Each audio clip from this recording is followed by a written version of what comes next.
Galera, então vamos lá na primeira classe dos eucordados, que são os osteíctes, ou seja, peixes ósseos.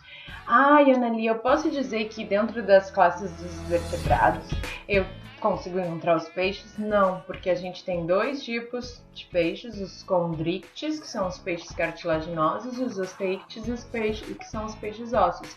São duas classes diferentes. Vamos começando a falar dos osteíctes e já traçando uma comparação com os condrictes, ou seja, falar dos peixes ósseos e já dizer qual é a diferença que eu vou encontrar nos peixes cartilaginosos. Então, assim, vamos começar por uma coisa fundamental. Bexiga natatória. O que é bexiga natatória, Analia? Uma bolsinha que vai ter uma concentração de gases dentro da barriguinha, dentro do corpinho do peixe ósseo apenas.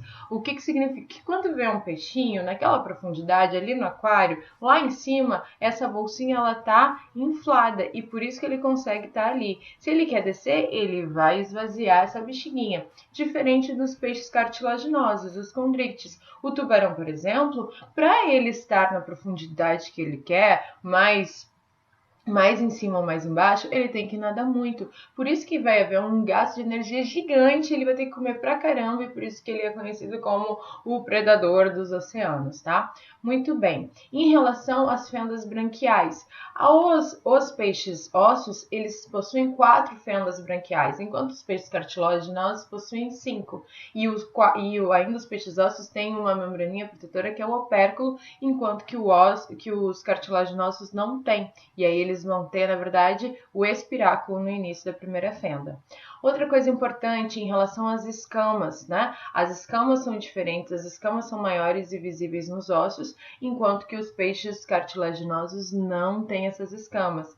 Outro detalhe muito importante, reprodução.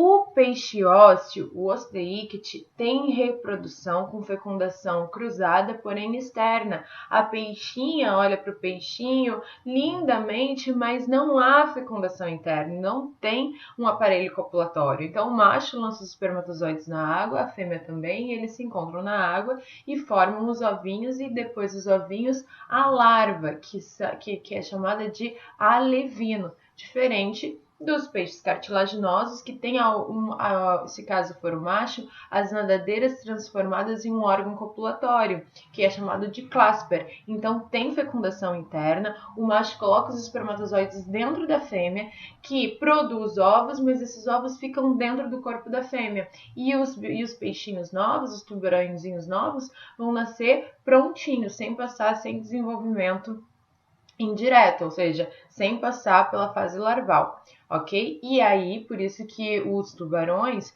ou seja, os peixes cartilaginosos, terminam ali o seu sistema digestório em cloaca, enquanto que os peixes ósseos têm ânus, ok?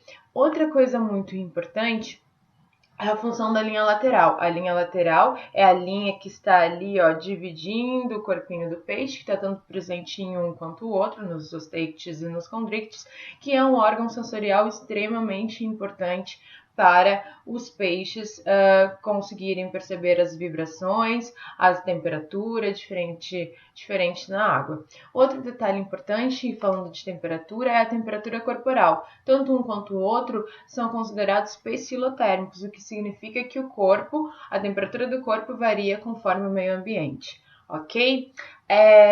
Deixa eu pensar. Basicamente, essas são as principais características. Muito importante, sistema circulatório, em ambos os casos. A circulação, ela é simples, porque apenas um tipo de sangue passa no coração. E que tipo é esse? O sangue venoso. E as cavidades do coração é bicavitário, ou seja, só tem 2 cavidadezinhas, ok? E outra coisa muito importante é uma circulação fechada, o que significa que o sangue só passa pelos vasos sanguíneos, e é isso aí. Basicamente, outro detalhe é a excreção. No caso dos peixes ósseos, a excreção é através de amônia, e no caso dos peixes cartilaginosos, a excreção é através da ureia. Beleza? Fechou? É isso aí. Vamos que vamos. Tem muito bichinho pra gente estudar.